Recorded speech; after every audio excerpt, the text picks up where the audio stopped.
Hey everybody, I was talking about that CBC News piece that was done on the Apple Community Support Forums and Data Recovery with Jessa the other day. I'm just going to link to that down below. It's getting really too long to explain at the beginning of every one of these follow-up videos, so Apple will often tell people who are asking about phones that don't power on that data recovery is impossible, and that anybody who says they can get the data is burning your money, scamming you, and if somebody corrects that misinformation, which is very obviously misinformation, as you can see in this link over here, you'll watch somebody recover a phone from a murder victim that was filled in blood, live. But the point is that when that information is corrected, they will then be banned, and that forum that will then do the banning is moderated by someone who makes over $95,000 a year working for Apple. And it was a pretty good story, in my opinion, even if you may not agree with exactly how they went about it or every detail of it. Now, there are many criticisms that were made of the CBC News piece, and there are many criticisms I've made of those criticisms of the CBC News piece.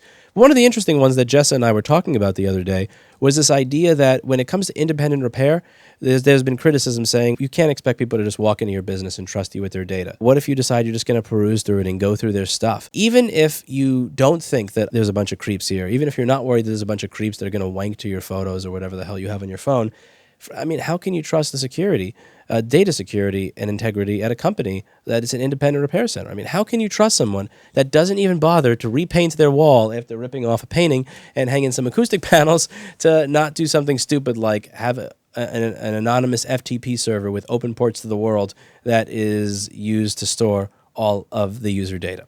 And I can understand that point to an extent, which is why I completely understand why you would much rather that customer send their phone to a place 3,000 miles away where they don't know the name of the individual working on it, and that individual has absolutely no connection to the person originally on the phone. That's definitely more secure. If you don't want to trust me, somebody where you know my name, you know my employees' names, you know where to file a complaint against us specifically because you know who's working on your phone, and you know that you can directly affect our income and reputation by what you say on Yelp or Google or any of these other websites where you can leave a review saying that we destroyed your data. There's not much chance for security. You don't have much leverage there to ensure that your data stays secure. But when you're giving your phone to Apple, who's going to rip your name off of the phone in any association it has with you, and then they're going to ship it off to a third-party subcontractor that has one bathroom for every 500 employees and pays damn near minimum wage in slave labor conditions, that individual who you don't know the name of, I'm confident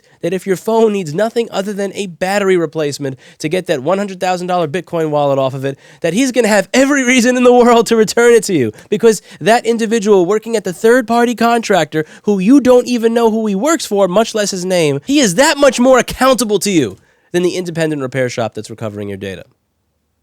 Great point. Great point. And continuing, when it comes to security on iCloud, when it comes to security on doing any sort of data recovery, man, I would trust Apple. These people know what they're doing. There's no leaks. There's no ability for me to just listen in on your phone calls for no reason. There's no famous person that's ever had their pictures or information leaked as a result. Oh, wait. How many people have had their information leaked after going to iPad Rehab or Rossmann Repair Group? How many people who used iCloud have had their data leaked?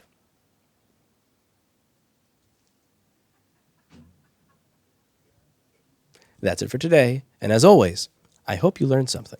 By the way, tell me what you think of this microphone. This is an upgrade. So I used to have the Sennheiser 835 capsule in this wireless microphone, and I just recently upgraded to an 865. I got this thing on sale for about $169, the capsule by itself. I want to start doing more data recovery videos with Steve, so he's going to be wearing my DPA 4066, and I wanted something better than the crappy other mic I had for the commentary and going through everything. I think it's going to be really cool to start doing some live streams of data recovery, and I think it's about time I get some better gear. So let me know what you think of this microphone, and that's it for today. And as always, I hope you learned something.